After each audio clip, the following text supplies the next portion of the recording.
The Grand Hall of the Galactic Council was massive. It stretched so wide that Tae-sung could barely see the far walls. Above him, the ceiling curved like the inside of a giant dome, painted with stars and planets from across the known universe. Around the circular chamber, seats rose in tiers, each one filled with an alien representative from different worlds. Tae-sung stood in the center, alone on the speaking platform. His gray suit was simple compared to the elaborate robes and armor worn by the aliens around him. His black hair had streaks of silver at the temples. His face showed the lines of someone who had lived through difficult times, but his eyes were calm, almost amused. The Droth warlord rose from his seat. He was enormous, nearly 3 meters tall. His body was covered in thick purple scales. 6 tentacles grew from his back, each one as thick as a human's leg. They moved constantly, writhing and curling with excitement. His 4 eyes glowed red in the dim light of the chamber. "Humans!" The warlord's voice boomed through the hall. It was deep and harsh, like rocks grinding together. "You have grown soft. You have forgotten your place. For 1,000 years you have lived in peace, grown lazy and weak. Your military is a joke. Your people care only for art and music and philosophy. You are prey pretending to be predators." The warlord's tentacles spread wide, a gesture of dominance. "The Droth Empire hereby declares war upon humanity. We will take your worlds. We will enslave your people. We will erase your name from the stars. You have 7 days to surrender. If you refuse, we will attack with the full might of our armada. 3,000 warships will descend upon Earth and burn it to ash." Silence filled the chamber. Every alien representative turned to look at Tae-sung. They expected panic. They expected fear. They expected him to beg for mercy or demand that the council intervene. That was what prey species did when predators announced their intentions. But Tae-sung did none of those things. Instead, his lips curved upward. A small smile appeared on his face. Then his shoulders began to shake. A sound emerged from his chest, quiet at first, then growing louder. He was laughing. It was not nervous laughter. It was not the mad giggling of someone who had broken under pressure. It was genuine, warm, deeply amused laughter, the kind of laugh someone makes when they hear a joke that catches them completely off guard. The sound echoed through the massive hall. Tae-sung bent forward slightly, one hand on his stomach, laughing harder. Tears formed in the corners of his eyes. He wiped them away with one finger, still chuckling. The Droth warlord's tentacles went rigid. His 4 eyes narrowed. "You dare mock me." His voice was dangerous now, filled with rage. "You laugh at your own death?" Tae-sung straightened up, still smiling. He wiped his eyes once more and took a deep breath. "I apologize, warlord, that was rude of me. But you must understand. This is funny. Very funny." "Funny?" The warlord's scales rippled with anger. "You find your extinction funny?" No, Tae-sung said, shaking his head. He looked around the chamber at all the confused alien faces. "I find it funny that you've forgotten, all of you, every single species in this room. You've forgotten what happened 1,000 years ago." A blue-skinned representative from the Kelm Collective leaned forward. "Ambassador Tae-sung, we know our history. 1,000 years ago, the Galactic Council and humanity signed the peace accord. Your species agreed to cease all military expansion. We all entered an era of cooperation and prosperity." "Yes." Tae-sung nodded. "That is what your history books say. But tell me, honored representative, why did we sign that treaty? What came before it?" The blue-skinned alien paused. Her large eyes blinked slowly. "The details are unclear. The records from that era are incomplete." "Incomplete," Tae-sung repeated softly. "How convenient. And you, warlord, do your people's records explain why every species in this galaxy agreed to never attack humanity? Why that was the very first clause in the peace accord?" The warlord's tentacles curled and uncurled. "Ancient politics, diplomatic gestures, it means nothing now." "It means everything," Tae-sung said. His smile faded. His voice became serious. 1,000 years ago, the Droth Empire invaded human space. Do you know what happened? The warlord said nothing. His eyes flickered with something that might have been uncertainty. Tae-sung continued. The Kelm Collective invaded from the north. The Vrex Swarm came from the east. The Torgan Republic attacked from the south. 17 different species, including yours, warlord, all decided that humanity was weak and soft. Easy prey.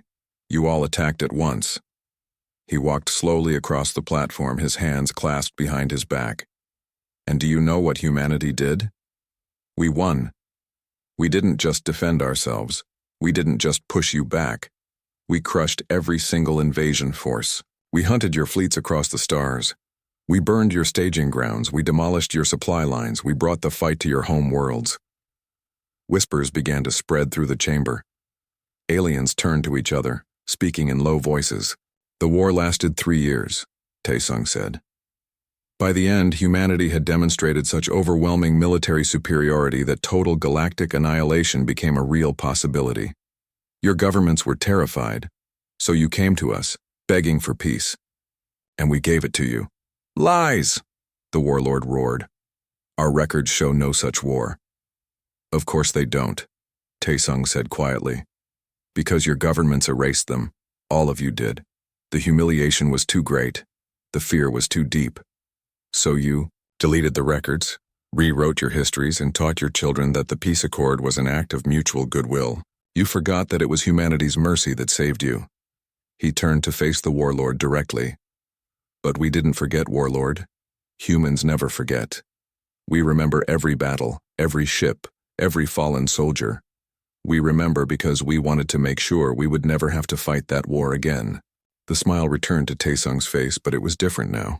Colder. So yes, warlord, I laughed. Because you are about to make the same mistake your ancestors made. And this time, I don't think humanity will be quite so merciful. He pressed a button on his wrist communicator. This is Ambassador Tae-sung to Earth Command. The Dralth have declared war. Authorization code, Omega 77 Red. Initiate protocol awakening. A voice crackled through the comm. Confirmed, Ambassador. Awakening sequence initiated. All defense platforms coming online. Fleet mobilization beginning. Estimated time to full combat readiness, 6 hours. Tae-sung looked back at the stunned council. You wanted war, warlord. You're going to get it. I suggest the rest of you stay very far away from Dralth space for the next few weeks. It's going to get messy. He turned and walked toward the exit. His footsteps echoed in the silent chamber. No one tried to stop him. No one spoke.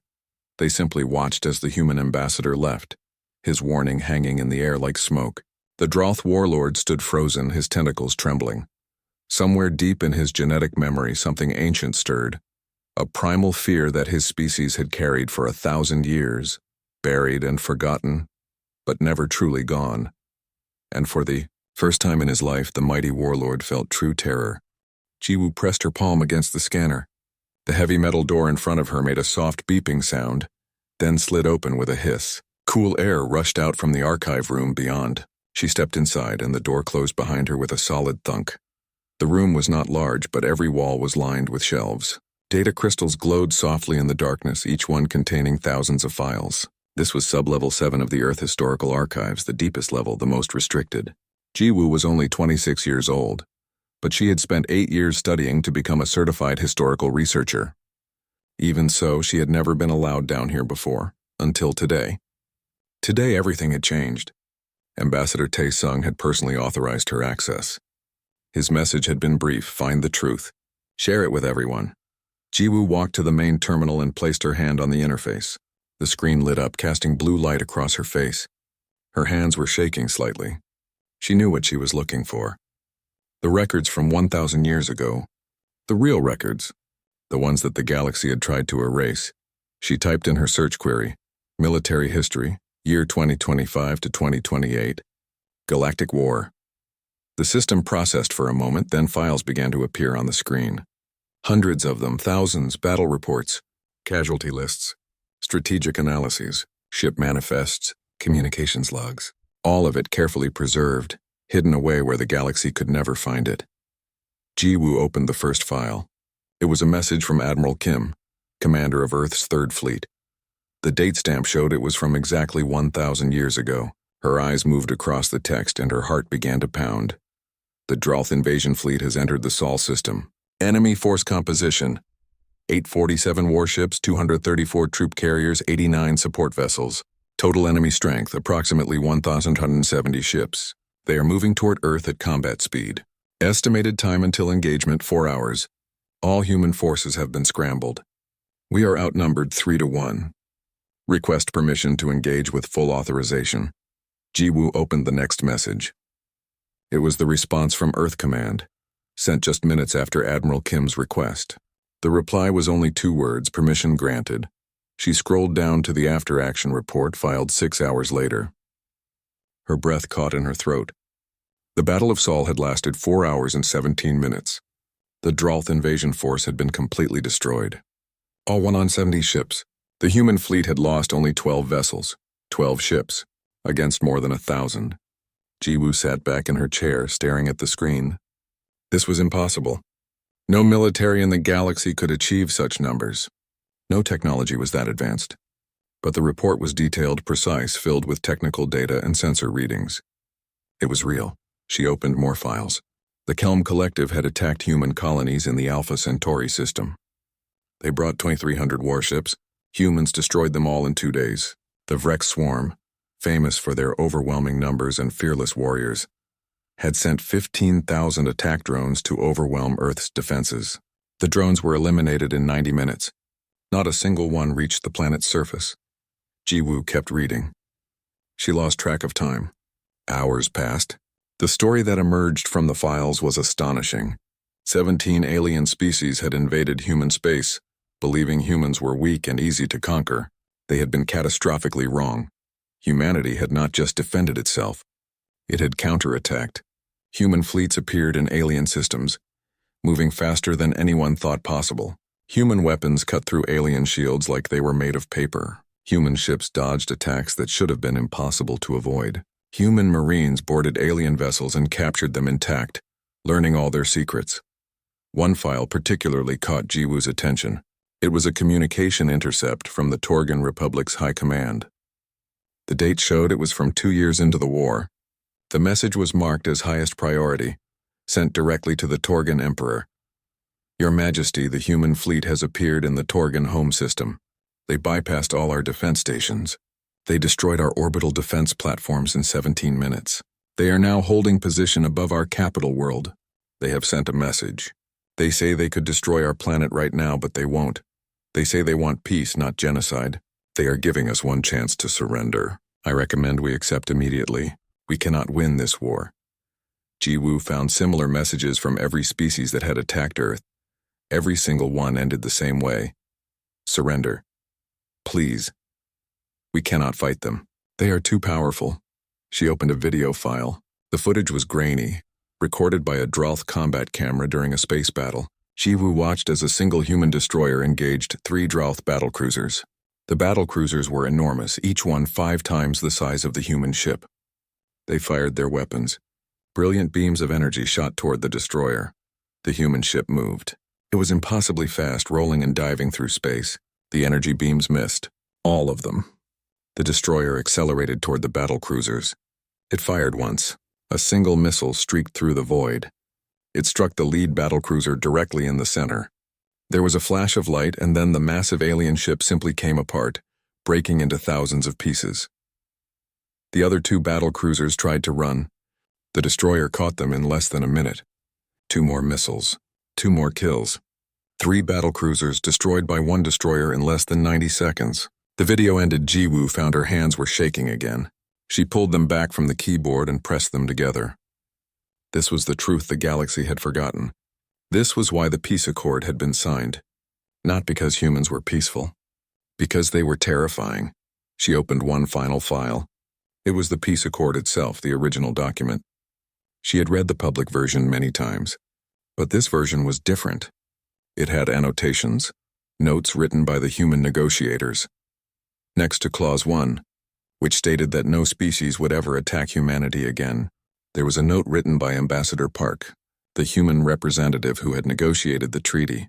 The note read, "They agreed to this immediately. They were desperate, They know we could have destroyed them all. We chose mercy instead. But mercy must never be mistaken for weakness. If they ever forget what we are capable of, they will try again. Jiwoo closed the file and stood up. Her legs felt weak. She had to tell people. She had to show them. The ambassador had given her permission to share everything. The galaxy was about to remember the truth. She began copying files to a portable drive. Battle footage, communication intercepts, strategic reports, ship specifications, everything. When the drive was full, she started on another, then another. She worked for 3 hours straight, copying everything she could find. When she finally finished, she had 17 data drives, each one packed with proof. She gathered them carefully and placed them in her bag. Then she left the archive room and took the elevator back up to the surface. Outside, the sun was setting. The sky was painted orange and red. Jiwoo stood on the steps of the archive building and looked up at the stars beginning to appear. Somewhere out there, the Drauth were preparing for war. They thought they were about to conquer a weak species. They thought humans had grown soft after 1,000 years of peace. They were wrong. So terribly wrong. The peace had not made humans weak.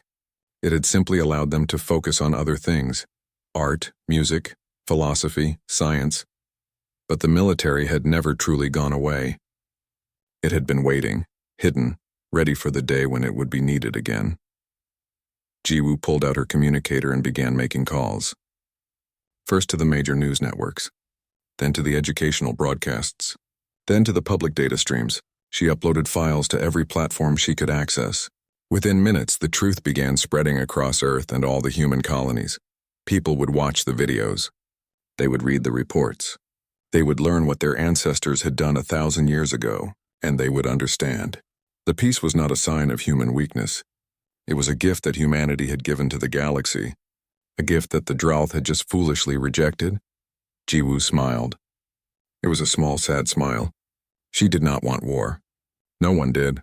But if war was coming, at least now everyone would understand. Humans were not prey. They never had been. And the galaxy was about to be reminded of that fact in the most definitive way possible. Fleet Admiral Hyunwoo sat in his command chair, watching the displays flicker to life. The bridge of the battleship Indomitable was massive, filled with crew stations and holographic screens. For 1,000 years, this ship had been dormant. Now systems that had slept were waking up one by one. Power core at 70%, called out Lieutenant Park from the engineering station. All primary systems responding. Weapons platforms coming online. Shield generators charging. Hyunwoo nodded. His face was weathered and scarred from years of training exercises that most people knew nothing about. He was 62 years old. He had spent 40 years in the military, preparing for a war that he hoped would never come. But preparation was not the same as rust. The military had never truly stopped. It had just learned to hide. Status of the defense grid, he said. Commander Lee checked her display. Orbital platforms 1 through 50 responding. All weapon systems functional. Point defense networks active. Long-range sensor arrays operational. Sir, the grid is at 95% effectiveness. 95%. After 1,000 years. That was the difference between humans and other species. Other species let their defenses decay. Humans maintained everything. Every ship. Every weapon. Every system. They were always ready, even when everyone believed they were not. Fleet status, Hyunwoo said. First Fleet is fully operational, sir. 800 ships ready for deployment. Second Fleet reports 80% readiness. Will be at full strength in 2 hours. Third Fleet is mobilizing from Mars orbit. Fourth and fifth fleets are moving from the outer colonies. 800 ships in the First Fleet alone. The Drauth thought they were bringing 3,000 ships to conquer humanity. They had no idea what they were about to face. The human fleet had never been decommissioned. It had simply been moved to secret locations, maintained by crews who trained in the dark away from civilian eyes. A communication alert chimed. Hyunwoo pressed a button on his armrest. Admiral speaking. Sir, this is General Kyung-soo at Mars Base. Ground forces are fully mobilized. All Marine battalions are ready. Armor divisions are deploying. We have 3 million troops ready for immediate deployment. 3 million. That was just Mars. Every human world had similar forces, all trained, all equipped, all waiting. The public thought the military was small, a ceremonial force. They were wrong. The military was massive. It just knew how to stay hidden. Understood, General. Maintain readiness. We move in 3 hours. Hyunwoo cut the connection and looked at the main display. It showed the solar system, with thousands of markers representing ships, stations, and defense platforms. This was humanity's true strength. Not visible to casual observers, not advertised, just ready. Down on Earth, in a training facility hidden beneath the Australian desert, Corporal Soo-jin checked her rifle for the 3rd time. It was a habit. Check everything. Trust nothing to chance. She had been trained since she was 18 years old. Now at 24, she was one of the most skilled soldiers in the entire Marine Corps.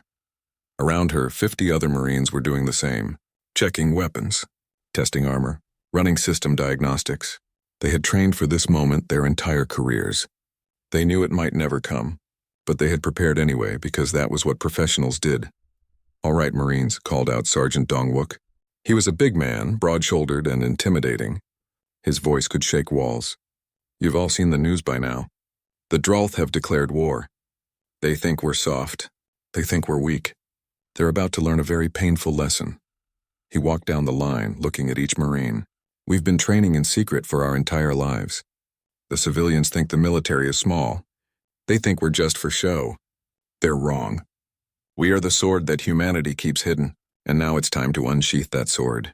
Soo-jin felt her heart beating faster. This was real. After years of training, years of exercises, years of wondering if any of it mattered, it was finally real. The Dralth were coming and humanity was ready. "Move out," Sergeant Dongwook ordered. "We ship out in 1 hour. Get to your transports." The Marines moved as one, filing out of the armory and heading toward the launch bay. Soo-jin walked with her squad, her rifle held ready, her mind focused. She had trained for urban combat, zero-gravity boarding actions, hostile environment survival, and a dozen other scenarios. Now she would find out if all that training was worth it. In orbit above Earth, defense platforms that looked like ordinary communications satellites transformed. Panels slid aside, revealing weapon arrays. Targeting systems came online. Power cores that had been running at minimal capacity surged to full strength. In less than an hour, the orbital defense network was at full combat readiness. Civilian ships scattered, moving away from the military zones. The traffic control network diverted all commercial flights. Space around Earth, Mars, and the major colonies suddenly became military-only territory. And still, most civilians had no idea how massive the mobilization really was. Back on the Indomitable, Admiral Hyunwoo received another update. "Sir, all fleets report full readiness. We have 4,000 ships ready for immediate deployment. Another 2,000 will be ready within 6 hours. 4,000 ships. The Dralth were bringing 3,000. The numbers favored humanity. But numbers were not everything. What truly mattered was technology, training, and experience. And in all 3 categories, humanity had advantages that the Dralth could not imagine. "Deploy scout ships," Hyunwoo ordered. "I want to know the moment the Dralth fleet enters our sensor range. And activate the long-range defense pickets. If they try to sneak around, I want to know about it." "Yes, sir." The fleet began to move. Massive warships that had been hidden in deep space for centuries fired their engines and started accelerating. Destroyers, cruisers, battleships, carriers, all of them equipped with weapons that the galaxy had never seen. All of them crewed by men and women who had spent their lives preparing for this moment.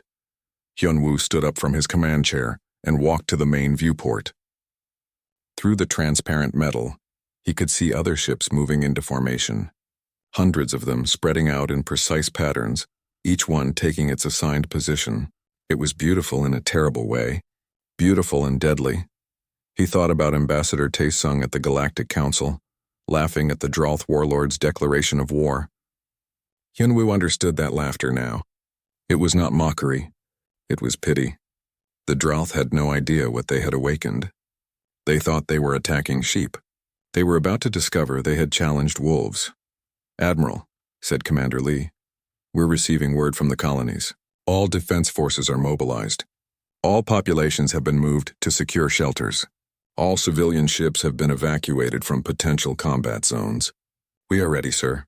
Hyunwoo nodded slowly. "Ready." Yes, they were ready. They had been ready for 1,000 years. The galaxy had forgotten what humans were capable of. But humans had not forgotten. They remembered every battle, every lesson, every victory, and every loss. They had taken all of that knowledge and built something powerful, something terrifying, and now the Dralth would learn. They would learn why the peace accord had been signed. They would learn why every species in the galaxy had agreed never to attack humanity. They would learn the same lesson their ancestors had learned 1,000 years ago. Humanity was not prey. Humanity was the apex predator. And the hunt was about to begin. Commander Byung-ho gripped the arms of his command chair as the Dralth fleet appeared on his sensors. 3,000 ships, just as the warlord had promised. They were massive, each one bristling with weapons. They moved in a tight formation, advancing toward the human defense line with confidence. Distance to enemy fleet? Byung-ho asked.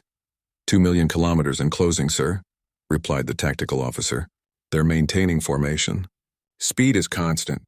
They don't appear to be taking any defensive measures. No defensive measures. They were that confident. They truly believed humans were easy prey. Byung-ho felt a cold anger settle in his chest. These aliens had declared war. They had threatened to burn Earth. They had called humanity weak. Now they would learn the cost of their arrogance. All ships, this is Commander Byung-ho. Weapons free. Execute attack pattern Delta 7. Show them what humans can do. The human fleet moved. 800 ships perfectly synchronized, accelerating at speeds the Dralth had probably never seen before. Human engines were not like alien engines. They used technology that had been developed over centuries, refined and improved until they were leagues beyond anything else in the galaxy. The Dralth fleet tried to adjust. Their ships began spreading out, attempting to create a wider defensive line, but they were too slow. By the time they began moving, the human ships were already in range. Fire, Byung-ho said quietly. The void lit up with weapons fire. Human missiles streaked across space, each one guided by artificial intelligence that could calculate trajectories in microseconds. Energy beams, invisible to the naked eye but devastating in their power, sliced through the darkness. Railgun projectiles, moving at significant fractions of light speed, punched through Dralth shields like they were not even there. The first wave of attacks struck the Dralth fleet. Explosions bloomed across their formation. Shields collapsed, hull plating shattered. Entire ships broke apart, torn to pieces by weapons that were far more advanced than anything the Dralth possessed. Enemy casualties? Byung-ho asked. First strike eliminated 247 enemy ships, sir. They're returning fire now. The Dralth weapons fired. Energy beams and plasma bolts shot toward the human fleet. It looked impressive, a deadly light show of alien firepower. But the human ships simply moved out of the way. Their computers predicted the attacks before they arrived. Their engines allowed them to dodge with precision that seemed impossible. A few shots connected. Human shields absorbed them easily. The Dralth weapons were powerful, but they were not powerful enough. Human defensive technology had been designed to withstand far worse. Second wave, Byung-ho ordered. Target their command ships. The human fleet fired again. This time, they focused on the largest Dralth vessels, the battleships that were coordinating the enemy fleet. Missiles and beams converged on these targets, overwhelming their defenses. One by one, the command ships exploded, their reactors going critical and taking nearby vessels with them. Chaos spread through the Dralth formation. Without their command ships, the smaller vessels lost coordination. They began firing wildly, some of them hitting their own allies. Their formation collapsed. Ships collided with each other in their panic. Byung-ho watched the tactical display. The battle had been going for 12 minutes. In that time, the human fleet had destroyed more than 800 Dralth ships. 800. And the human fleet had lost only 3 vessels, all of them due to accidents rather than enemy action. Far from the main battle, pilot Haewon pushed her fighter through a tight roll, avoiding debris from a destroyed Dralth cruiser. Her fighter was small, just 15 meters long, but it was packed with technology that made it more dangerous than ships 10 times its size. Blue Squadron, form up on me, she said over the comm. We're going after those troop carriers. 12 fighters fell into formation behind her. They accelerated toward a group of Dralth troop carriers that were trying to retreat. The carriers were huge, each one capable of holding 10,000 soldiers. But they were also slow and poorly armed. Easy targets, Haewon's targeting computer locked on. She fired a single missile. It streaked toward the nearest carrier and struck it directly in the engine section. The carrier's reactor overloaded. There was a brilliant flash, and then the ship was gone, vaporized in an instant. The other fighters followed her example. More missiles. More explosions. In less than 3 minutes, all 15 troop carriers were destroyed. 10,000 Droth soldiers per carrier. 150,000 soldiers gone in 3 minutes. It was brutal. It was necessary. It was war. Back on the command ship, Byung-ho received reports from all across the battlefield. Every human unit was performing flawlessly. The Droth were being systematically destroyed. Their superior numbers meant nothing when human technology was so far advanced. Time since engagement began? He asked. 47 minutes, sir, 47 minutes. In that time, the Droth fleet had been reduced from 3,000 ships to less than 900. And those 900 were trying to run. They had turned away from Earth and were burning their engines at maximum power, desperate to escape. Byung-ho could have ordered pursuit. He could have chased them down and destroyed every single ship. But he had his orders from Admiral Hyunwoo. Let them escape. Let them go home. Let them tell their people what happened. Fear was a powerful weapon, sometimes more powerful than guns. Ceasefire, Byung-ho ordered. Let them go. The human fleet stopped shooting. They watched as the remaining Droth ships fled into the darkness, running as fast as their engines could carry them, running home to tell everyone what they had seen, running home to spread the word that humanity was not weak. Damage report, Byung-ho said.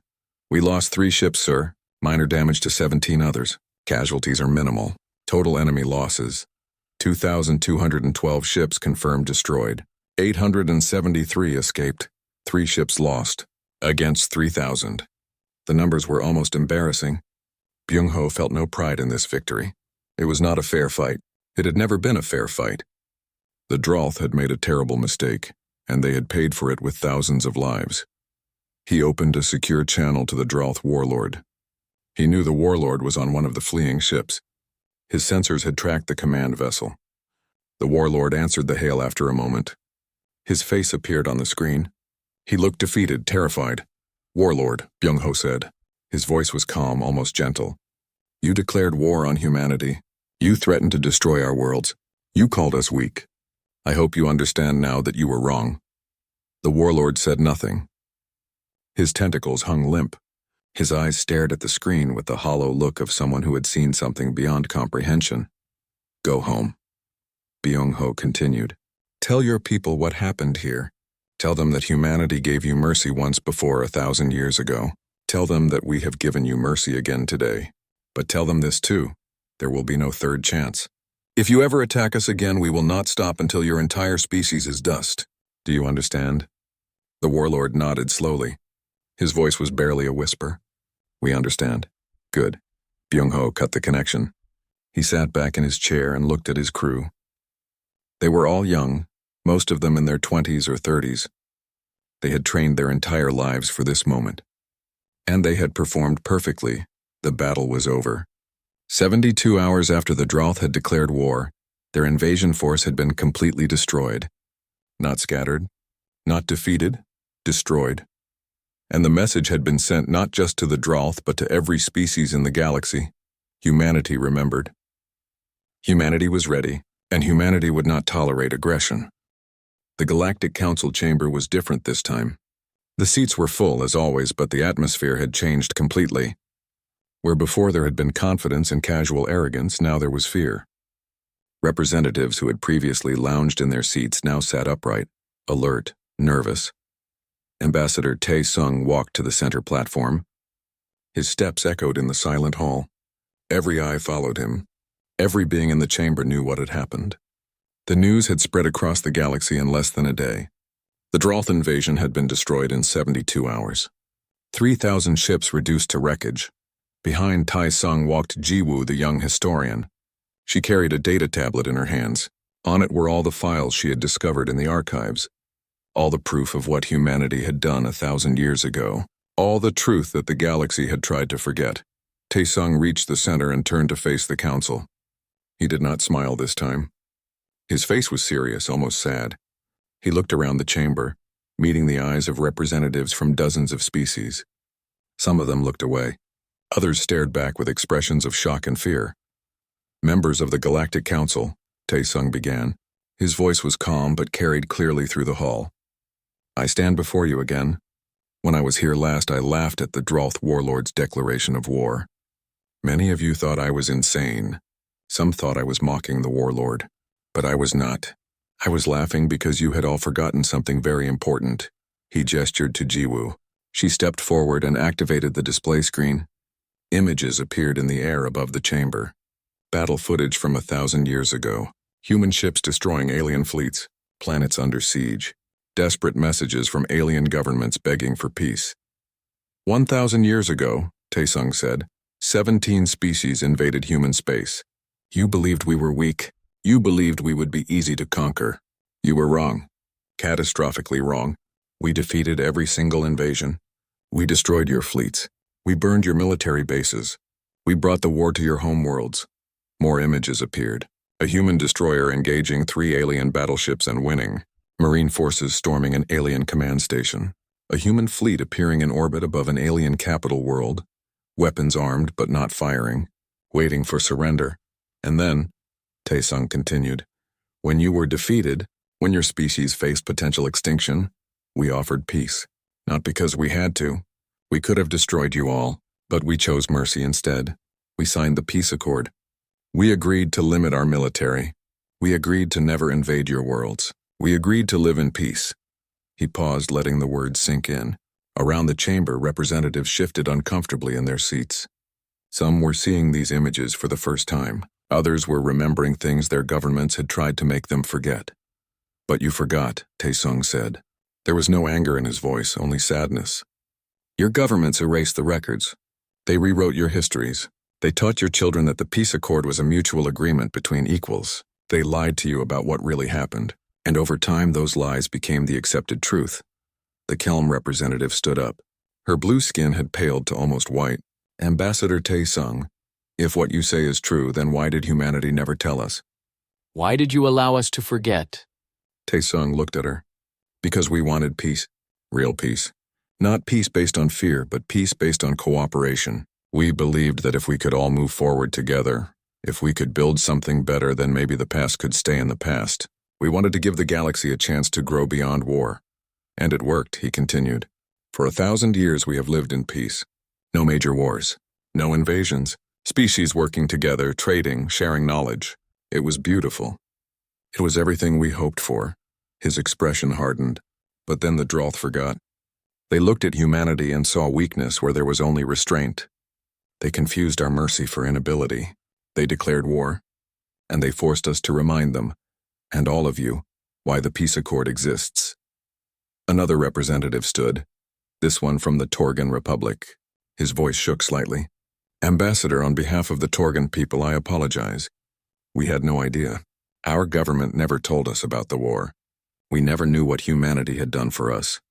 Others began standing too. One by one, representatives from different species rose to their feet. Apologies filled the air. Expressions of regret. Promises that their peoples would learn the truth. The chamber echoed with voices all saying the same thing. We did not know. We are sorry. Taesung waited until they had all spoken. Then he raised his hand for silence. The chamber grew quiet again. Every being waited to hear what the human ambassador would say. Thank you, Taesung said simply. Your apologies are accepted. Humanity does not seek revenge. We do not want reparations. We do not wish to claim territory or demand tribute. All we want is what we have always wanted. Peace. Jiwoo stepped forward again. She held up a document, a new treaty. However, Taesung said, we cannot allow the past to be forgotten again. So we propose a new peace accord. It is identical to the old one, with one addition. He took the document from Jiwoo and displayed it on the main screen. We propose the creation of a galactic historical archive. It will contain the complete, unedited history of the war from 1,000 years ago. Every species that participated will contribute their records. The archive will be public, accessible to all citizens of all worlds, and it will be maintained in perpetuity, so that future generations will never forget what happened. Silence. Then slowly, the Kelm representative began nodding. Others followed. One by one, every representative in the chamber indicated their agreement. No one objected. No one argued. They all understood that this was not a request. It was a requirement. The price of continued peace. Then we are agreed, Taesung said. The new peace accord will be signed by all members of the Galactic Council. The archive will be established within 1 year, and the truth will never be hidden again. He looked around the chamber one more time. I want you all to understand something. Humanity does not enjoy war.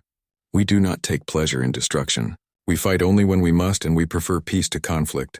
But we are also not helpless. We are not weak, and we will defend ourselves if threatened. The Droth learned this lesson. I hope the rest of you will learn it without needing a similar demonstration. We want to be your partners, your friends, your allies. But if you choose to be our enemies, you will discover that humanity's mercy has limits. He bowed slightly, a gesture of respect. Thank you for your attention. The treaty documents will be distributed tomorrow. I hope you will all sign them quickly. The galaxy works better when we work together. Taesung turned and walked toward the exit. Jiwoo followed him. As they left, the chamber remained silent. Representatives sat in their seats processing what they had just learned, thinking about what it meant for their peoples and their futures. Outside the chamber, Jiwoo caught up with Taesung. Do you think it will work? She asked quietly. Do you think they'll really remember this time? Taesung smiled. It was a tired smile, but genuine. I think so. Fear is a powerful teacher, and now they know the truth. They know what humanity is capable of. They know that our peace is a choice, not a necessity. And if they forget again? Jiwoo asked. Taesung's smile faded. Then we will remind them again. But I hope it does not come to that.